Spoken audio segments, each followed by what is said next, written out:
पाठशाला के आज के एपिसोड में हम बात करेंगे पॉपुलेशन सेंसस की। तो ये जो 16वां पॉपुलेशन सेंसस होगा जो 2027 में होने जा रहा है, इसकी प्रक्रिया क्या होगी, ये किस तरीके से होगा और इससे जुड़ी हुई क्या बातें हैं जो हमें जाननी जरूरी है। ये टॉपिक बहुत जरूरी है। मुझे लगता है ये केवल एक स्टैटिस्टिक्स का टॉपिक नहीं है, ये हम सबको कंसर्न करता है। हमारे पास वो आंकड़ा नहीं है क्योंकि 2011 के सेंसस के बाद कोई ऑफिशियल आंकड़ा नहीं है भारत की पॉपुलेशन का। लोग पूछेंगे गांव तो गांव रहता है, गांव कैसे बदल सकता है, लेकिन ऐसा नहीं होता। जो पॉपुलेशन सेंसस है वो हर 10 साल में होता है भारत में, और ये जो रीत है ये चली आ रही है 19वीं शताब्दी से। कितने परसेंट किसी गांव में लोगों के पास टीवी है? आप बहुत चौंकेंगे यह बात सोचकर कि एग्जिट पोल और सेंसस बिल्कुल जुड़े हुए हैं। जनरल वर्सेस ओबीसी का पर्दा खुल जाएगा तब क्या होगा।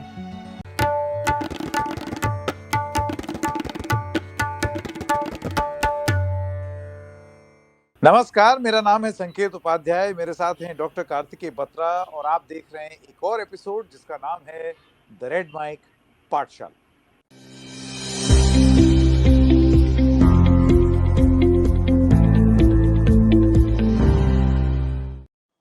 पाठशाला के आज के एपिसोड में हम बात करेंगे पॉपुलेशन सेंसस की। आप जानते हैं आधिकारिक बयान आ गया है कि 2027 में सेंसस 2 भाग में होगा और इसी का हिस्सा पॉपुलेशन सेंसस का ही हिस्सा कास्ट सेंसस भी होगा, जिसका ऐलान आपको मालूम था अभी कुछ दिनों पहले ही किया गया। तो ये जो 16वां पॉपुलेशन सेंसस होगा जो 2027 में होने जा रहा है, इसकी प्रक्रिया क्या होगी, ये किस तरीके से होगा और इससे जुड़ी हुई क्या बातें हैं जो हमें जाननी जरूरी हैं। डॉक्टर कार्तिकेय बत्रा हमारे साथ हैं और आज डॉक्टर कार्तिकेय बत्रा की शान में एक बात और बोल दी जाए, जैसे कि आप इनके नाम का डेजिग्नेशन अगर देख रहे होंगे, अब डॉक्टर साहब एसोसिएट प्रोफेसर हो गए हैं अजीम प्रेमजी यूनिवर्सिटी में। तो सबसे पहले तो आपको बहुत बहुत बधाई इस उपलब्धि के लिए, आपका बहुत स्वागत। असिस्टेंट प्रोफेसर संकेत, एक पोजीशन ऊपर होता है associate. I will be in trouble. मेरी कान पकड़कर आपसे माफी। आप भगवान करें जल्दी से प्रोफेसर हो जाए। हाँ, correct. Thank you so much Sanket. Correct, assistant से एसोसिएट हो जाए। हाँ, thank you so much Sanket, thank you. And I have been very lucky that in this journey आप जैसे अच्छे लोग मुझे मिले और साथ में काम करने में बहुत मजा आया और आगे भी आता रहेगा। तो जैसा कि आपने कहा कि टॉपिक बहुत जरूरी है। मुझे लगता है ये केवल एक स्टैटिस्टिक्स का टॉपिक नहीं है, ये हम सबको कंसर्न करता है। इसका एक उदाहरण ये है संकेत, आज की तारीख में दुनिया का सबसे पॉपुलेशन वाला देश कौन सा है? क्या कोई ऑफिशियल आंकड़ा है? हम कैसे, हमारे पास वो आंकड़ा नहीं है क्योंकि 2011 के सेंसस के बाद कोई ऑफिशियल आंकड़ा नहीं है भारत की पॉपुलेशन का। जो आप कह रहे हैं वो सभी ये मानते हैं और मुझे लगता है ये बात सत्य भी है, बट उस सत्य को स्टैंप लगाने का जो तरीका है वो है पॉपुलेशन सेंसस, जनगणना, जो हर 10 साल में होनी चाहिए। एक दूसरा सवाल मैं आपसे पूछ लेता हूं, भारत में आज की तारीख में कितने गांव हैं? मतलब ये भी, इसका भी आधार 2011 है, 11 का सेंसस है। क्योंकि देखिए क्या होता है, अब लोग पूछेंगे गांव तो गांव रहता है, गांव कैसे बदल सकता है, लेकिन ऐसा नहीं होता। लीगल अगर हम या गवर्नेंस के बात करें स्ट्रक्चर में, तो रूरल एरियाज जब अर्बन एरिया जैसे लगने लग जाते हैं तो उनको गांव की श्रेणी से निकालकर कस्बे या शहर की श्रेणी में डाल दिया जाता है। ग्राम पंचायत को नगर पंचायत बना दिया जाता है। तो ये जो लिस्टिंग पूरी होती है ये भी पॉपुलेशन सेंसस से ही आती है। कहने का मतलब है कि ऐसी बहुत सारी चीजें हैं जो गवर्नेंस से संबंधित है, जो सोसाइटी से संबंधित है, जिसका आंकड़ा, सबसे क्रेडिबल आंकड़ा पॉपुलेशन सेंसस होता है। तो ये जो 2027 का अनाउंसमेंट आया है, ये देर से आया है लेकिन हम इसका स्वागत करते हैं क्योंकि जल्दी से जल्दी मुझे लगता है भारत को ये डेटा मिलना चाहिए और इसी पर आज का हमारा शो आधारित है। तो इसका स्ट्रक्चर हम ऐसे करेंगे संकेत कि पहले थोड़ा हिस्ट्री में जाएंगे और फिर बात करेंगे कि क्यों आवश्यक है सेंसस, और अंत में उस बात पर टच अप ऑन करेंगे जिस पर आपने भी बात की कि जाति पर भी इस बार बात होगी सेंसस में या डेटा रिकॉर्ड किया जाएगा। तो अगर हम, आपकी अगर आज्ञा हो तो आगे बढ़े। अरे बिल्कुल। बेसिकली क्या है संकेत कि हर 10 साल में सेंसस होता है। जो पॉपुलेशन सेंसस है वो हर 10 साल में होता है भारत में, और ये जो रीत है ये चली आ रही है 19वीं शताब्दी से। 1872 में सबसे पहला ऐसा एक एक्सरसाइज हुआ था जहां लोगों की संख्या गिनी गई थी अंग्रेजी शासन के अंदर। वो सेंसस पूरा नहीं था बट एक शुरुआत थी, तो उसे पहला सेंसस अगर हम माने तो उसके बाद पहला प्रॉपर सेंसस 1881 में होता है। और सबसे मजे की बात यह है कि ये सारे सेंसस 81, 91, 1901 इन सबकी डिजिटल पीडीएफ्स इंटरनेट पर अवेलेबल है। तो कोई भी अगर स्टूडेंट है इन टॉपिक्स का जिसको इंटरेस्ट है, अगर आप अभी सर्च करेंगे आपको कुछ 4-5 लिंक्स मिल जाएंगे जहां से आप 1881 का, 1891 का, 1901 का, 11 का ऐसे करके आपको सेंसस मिल जाएगा। थोड़ा पढ़ने में मुश्किल होता है क्योंकि हर पीडीएफ उतना कन्वीनियंट नहीं है, स्कैन्ड है, बट डेटा है। अब ये स्लाइड पे हम ये कहना चाह रहे हैं कि हर 10 साल में सेंसस होता था और ये प्रथा तब भी नहीं रुकी जब दूसरा विश्व युद्ध छिड़ गया 1941 में। आपको याद होगा 39 से 45 तक दूसरा विश्व युद्ध था। उस दौरान भी ये प्रथा नहीं टूटी, लेकिन अनफॉर्चुनेटली कोविड की वजह से 2021 में सेंसस होना था वो डिले हुआ। तो 2021 में जो सेंसस छूटा वो फिर डिले होता गया और उसमें सरकार ने कहा कि देखिए कोविड था इसलिए हमने नहीं किया। लेकिन अब संकेत इसका काउंटर आर्ग्यूमेंट ये है कि अगर हम अगली स्लाइड पर जाए कि जिन सरकारों का उस साल सेंसस ड्यू था उन्होंने या तो उसके कुछ समय बाद या उसी साल सेंसस कर लिया अपना। जैसे यूएस ने कोविड के बावजूद 1 साल की देरी से कम में सेंसस कर लिया, ब्राजील ने 2 साल में कर लिया कि देरी से कर लिया, साउथ अफ्रीका में सेंसस होना था वो 1 साल की देरी से कम में हो गया, चाइना ने भी साथ ही साथ कर लिया जब हो रहा था कोविड, लेकिन उनका डेटा रिलीज थोड़ा डिले हो गया। कहने का मतलब है कि हमने 6 साल का जो गैप लिया वो बड़े बड़े बाकी जो देश हैं जनसंख्या वाइज उनसे बहुत ज्यादा था। ये 6 साल इतने लगने नहीं चाहिए थे। तो ये जो कोविड की टेक्निकलिटी है ये एक कारण हो सकता है, लेकिन ऐसा लगता है there were political reasons why the census was delayed. और एक पॉलिटिकल रीजन जिसका आपने जिक्र किया कि सोशो इकोनॉमिक कास्ट सेंसस, कि जब जाति पर बात आ जाए, क्योंकि ये ऑपोजिशन तो पुश कर रहा था जाति सेंसस का, 11 में भी शोर मचा था इस पे, और 11 में इनफैक्ट एक सोशो इकोनॉमिक कास्ट सेंसस हुआ था पॉपुलेशन सेंसस के पैरेलल, लेकिन उसका डिसएग्रीगेटेड डेटा जाति वाइज कभी रिलीज नहीं किया गया। यह भी दर्शकों को जानना बहुत जरूरी है। तो वो डेटा अभी भी एग्जिस्ट करता है लेकिन उसे रिलीज नहीं किया गया, और यही डर था कि इससे जाति पर बात खुल जाएगी। उस समय यूपीए की सरकार थी, तो एनडीए की सरकार भी सेम चीज को लेकर शायद चिंतित थी कि अब हम सेंसस अनाउंस करेंगे तो जाति का जिक्र आएगा, हम क्या जवाब देंगे। और एनीवे लोकसभा का चुनाव आ रहा था। तो अब ये सब चीजें जब आप जोड़ते हैं तो आपको लगता है कि जो देरी हुई 6 साल की, जो मुझे लगता है कि बहुत अनफॉर्चुनेट है, और आगे मैं समझाऊंगा क्यों, वो देरी के पीछे टेक्निकल कारण भी था कोविड का, लेकिन साथ साथ कुछ पॉलिटिकल कारण भी थे। और ये जो लेख है ये decade without data why India is delaying census when US, UK, China went ahead during Covid, ये वो लेखक हैं जिन्होंने कास्ट पर बहुत चीजें लिखी हैं। दिलीप मंडल नाम है, आप जानते ही होंगे, सोशल मीडिया पे बहुत एक्टिव रहते हैं। तो इस पर इन्होंने पूरा आर्ग्यूमेंट दिया है कि कैसे कास्ट एक कारण हो सकता है। तो मुझे लगता है ये एक वो एवेन्यू है जहां एक स्टैटिस्टिकल एक्सरसाइज कहीं ना कहीं पॉलिटिक्स की भेंट चढ़ी है कुछ हद तक। बिल्कुल। तो सॉरी, आप कुछ कह रहे थे? नहीं, मैं कुछ नहीं कह रहा था, प्लीज कैरी। तो अब संकेत, जैसे अब हम आगे बढ़े कि अब आपके व्यूअर्स से जानना चाहेंगे कि इसमें मसला क्या है। संख्या ही तो जाननी है, आज नहीं तो कल पता चल जाएगा उसमें इतना मतलब प्रॉब्लम क्या है, इतना व्हाट इज दिस होल फस अबाउट।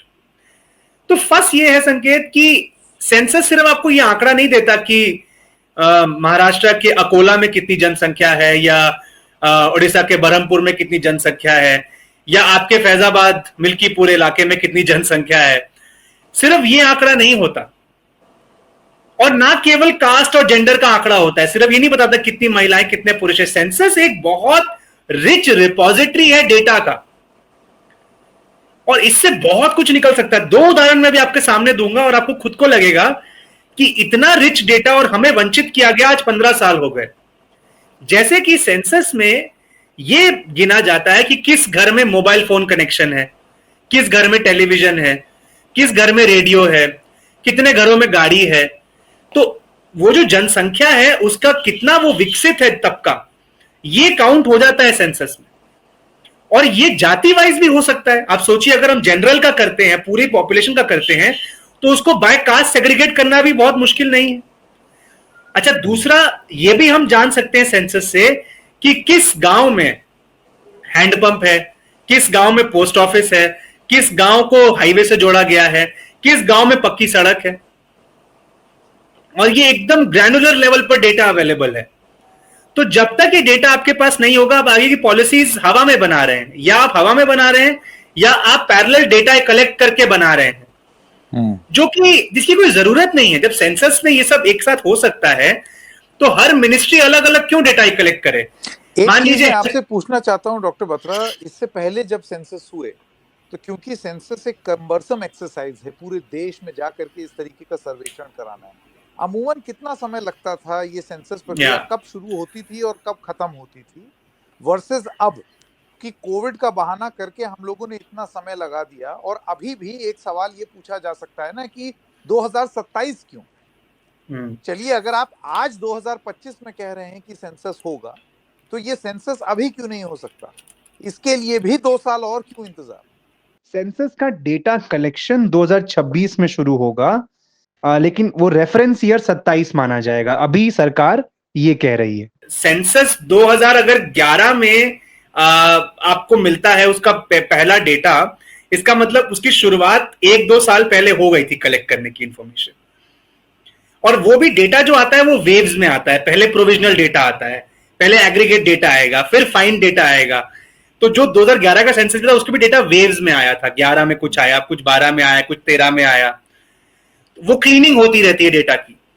सबसे हाई लेवल डेटा में मुझे ज्यादा क्लीनिंग करने की जरूरत नहीं है, बट जैसे जैसे मैं और निचले स्तर पे जाता हूं, राज्य, फिर जिला, फिर ब्लॉक, फिर गांव, तो मुझे और ज्यादा बारीकी से उसको ऑब्जर्व करना है, तो क्लीनिंग और ज्यादा अच्छे से करनी, तो समय ज्यादा लग जाता है क्वालिटी चेक में। लेकिन जो टॉप लाइन फिगर्स हैं वो आपको, अगर आपने जैसे 2009-10 में शुरू किया तो 11 तक आपको वो टॉप लाइन फिगर मिल जाएगा। अभी जो 27 की प्रक्रिया है, मेरा ऐसा मानना है अगर 27 में शुरू होता है तो शायद 28 या 29 तक आपको डेटा मिलना शुरू हो जाना चाहिए, अगर हम बाय हिस्ट्री जाएं। हालांकि अब data collection methods have become very superior, internet है, टैबलेट्स हैं, मोबाइल एप्स हैं, तो हो सकता है प्रोसेस ज्यादा जल्दी भी हो जाए। बट इस पर मुझे लगता है कुछ क्लैरिटी अभी आएगी धीरे धीरे, अनलेस कुछ आ गया हो जो मैंने देखा ना हो। बट ये आपके सवाल का जवाब है कि मुझे लगता है कि 1 से 1.5 साल तकरीबन पहले वेव ऑफ डेटा आने में लग जाता है। और 27 ही क्यों? अब देखिए, यहां फिर एक इसका एक पॉलिटिकल जवाब भी है, एक एडमिनिस्ट्रेटिव जवाब भी। एडमिनिस्ट्रेटिव जवाब ये है कि हो सकता है सरकार को तैयारी करने में अभी समय लगे, क्योंकि देखिए अभी सेंसस शुरू हो गया मतलब ये नहीं कि आपने आज बोला कल शुरू हो गया। आपको पूरा प्लान बनाना है, आपको लोग रिक्रूट करने हैं कि जो कौन जाएगा फील्ड में, आपको उनकी ट्रेनिंग करनी है। कोई टीचर्स होते हैं, कभी कोई सरकारी मुलाजिम होते हैं, उनको इकट्ठा करके आपको ट्रेनिंग कैंप लगाने पड़ते हैं। अगर कोई नए टूल्स यूज हो रहे हैं तो वो टूल्स प्रोक्योर करने हैं, उनको ट्रेनिंग देनी है उसमें, तो इस सब में समय लगता है। तो ये हो गया एडमिनिस्ट्रेटिव जवाब। और जो पॉलिटिकल जवाब है वो कहीं ना कहीं हो सकता है डिलिमिटेशन से जुड़ा हो, क्योंकि 2026 का डिलिमिटेशन का फ्रीज जब खत्म होगा तो सेंसस उससे जुड़ा हुआ है, ये हम सब जानते हैं। तो हो सकता है कि जो कि उस क्लॉज में है कि 26 के बाद जो पहला सेंसस होगा उसके आधार पर डिलिमिटेशन होगा अगला। तो क्या ये कारण है? तो वही बात है कि स्पेक्युलेट हम कर सकते हैं, बट इसका एक एडमिनिस्ट्रेटिव आंसर भी है और इसके कई पॉलिटिकल आंसर भी हो सकते हैं। मैं अब आगे अगर हम बढ़े और ये सोच, जो मैं बात कह रहा था कि इसी से जुड़ी है बात आपकी कि कितना एक कोई गांव विकसित है, इस पर भी डेटा हमें मिलता है। तो इसका मैं आपको आप ही के गृह राज्य का एग्जाम्पल देकर 2 मैप्स दिखाऊंगा जो मैंने खुद बनाए हैं अभी वो डेटा लेकर।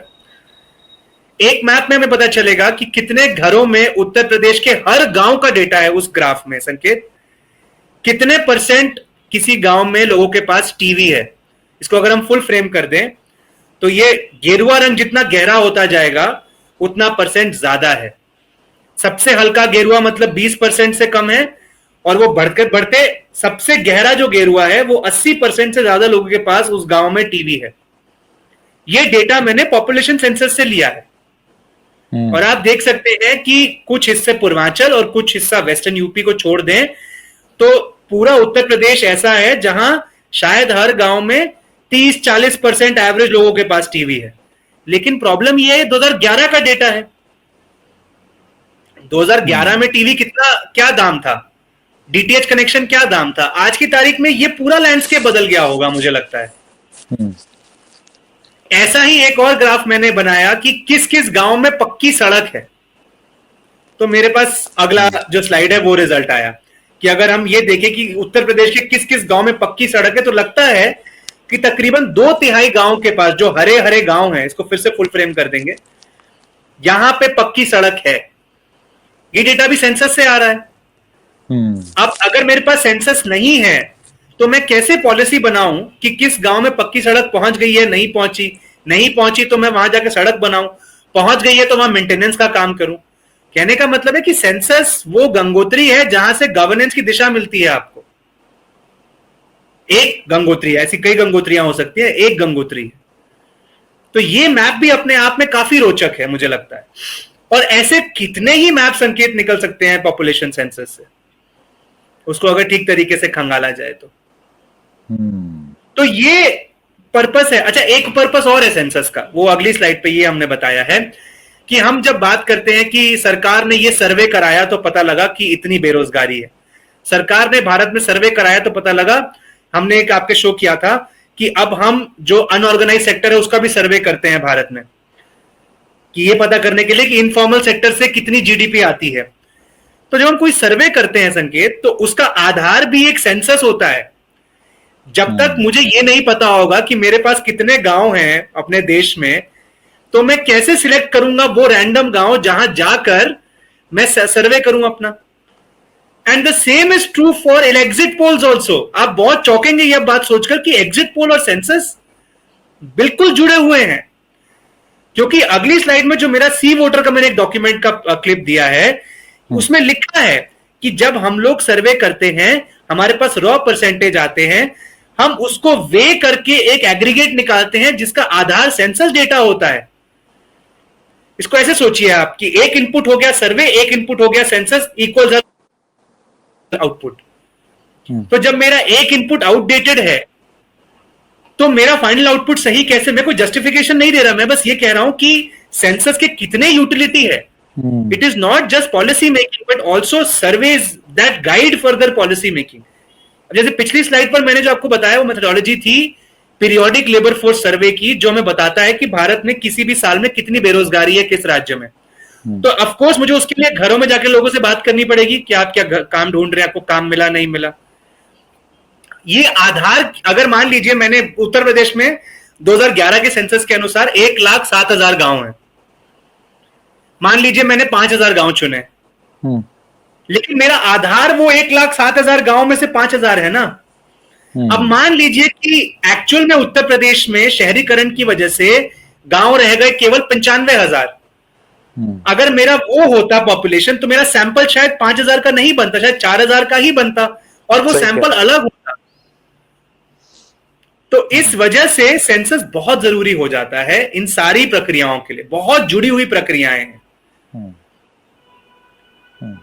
अब उस मुद्दे पर आते हैं जिसका आपने जिक्र शुरू में किया, जाति।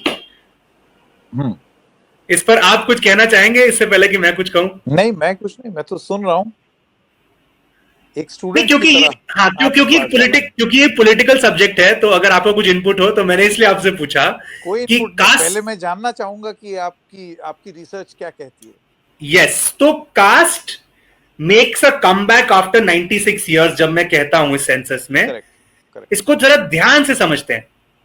ऐसा नहीं है कि जाति नहीं थी सेंसस में पिछले, पर वो जाति ऐसे थी कि एससी एसटी और अन्य में हमको भेद करने को मिलता था, और एससी में भी बाय सबकास्ट। मतलब अभी के सेंसस में I can actually show you आपके जिले में कौन सी एससी जाति सबसे ज्यादा संख्या में है, दूसरे नंबर पे कौन सी है, तीसरे नंबर पे कौन सी है, ये है अभी भी। Same with ST. लेकिन ये जो बाकी का सेक्शन रह गया ना, रेस्ट, उसमें जनरल और ओबीसी का कैटेगराइजेशन हम नहीं कर सकते। तो बेसिकली जो ये जाति का पूरा डर है लोगों पॉलिटिशियंस के मन में कि जाति का डेटा खुल जाएगा, ये सारा डर वही है कि जब जनरल वर्सेस ओबीसी का पर्दा खुल जाएगा तब क्या होगा। क्योंकि अभी तक हमको एससी एसटी वर्सेस रेस्ट तो पता ही है, लेकिन हमें ये रेस्ट का सेग्रीगेशन नहीं पता। आखिरी बार रेस्ट का सेग्रीगेशन 1931 के सेंसस में किया गया था,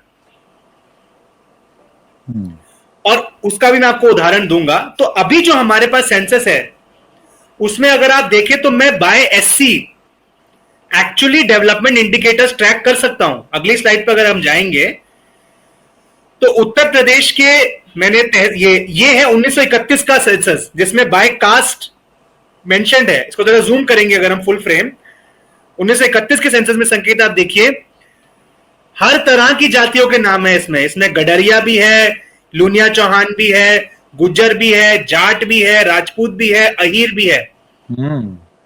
आप देख सकते हैं बाय स्पेसिफिक सब, और उनके प्रोफेशंस भी लिखे हुए हैं, प्राइमरी प्रोफेशंस। ये 1931 का सेंसस का डॉक्यूमेंट है।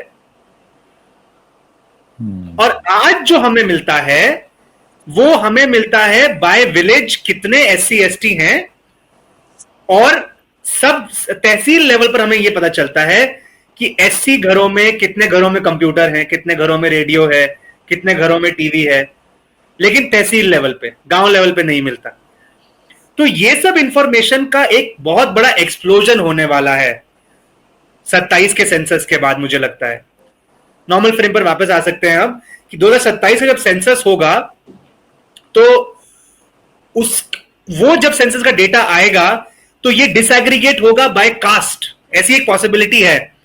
तो एक्चुअली आप जान सकते हैं कि आपके गांव में फला फला जाति के कितने घरों के पास टेलीविजन है, फला फला जाति के लोगों के पास कंप्यूटर है। That is the richness with which this data will be captured. Correct. इसलिए उसके आधार पर क्या पता चलेगा, सोशो इकोनॉमिक स्टैंडिंग आपको स्पेसिफिक कास्ट की पता चलेगी, और उसके आधार पर फिर आप कुछ इंपॉर्टेंट फैसले ले सकते हैं। मैं राजनीति से ऊपर उठ करके पॉलिसी मेकिंग की बात कर रहा हूं कि उसमें ये डेटा कितने स्पेसिफिक तरीके से इस्तेमाल किया जा सकता है। लेकिन इस पूरी प्रस्तुति में जो सबसे रोचक बात आपने बताई वो यही है कि ये कारण एक एडमिनिस्ट्रेटिव और एक पॉलिटिकल कि किस तरीके से ये हिंदुस्तान ने इस तरीके की जनगणना कराने में इतनी देरी क्यों की। कोविड कारण जरूर था, लेकिन वो कोविड कारण दुनिया भर के देश के लिए था। तो हमने इतना लंबा समय क्यों ले लिया, इसके बारे में जानकारी प्राप्त करके बहुत इंटरेस्टिंग लगा कि एक तो एडमिनिस्ट्रेटिव आपको तैयारी करनी है, और अभी भी 2 साल की और अभी विंडो है जिसके बाद ये प्रक्रिया शुरू होगी। इंटरेस्टिंग है, देखिए। लेकिन रिचनेस ऑफ द डेटा इस तरीके की होगी कि बहुत कुछ अपने देश के बारे में जानने को, समझने को मिलेगा जब वो डेटा इवेंचुअली रिलीज होता है। डॉक्टर कार्तिकेय बेत्रा, बहुत बहुत धन्यवाद हमको वक्त देने के लिए और समझाने के लिए सेंसस डेटा के बारे में। दर्शकों, आपका भी धन्यवाद। फिर मिलेंगे, तब तक के लिए नमस्कार।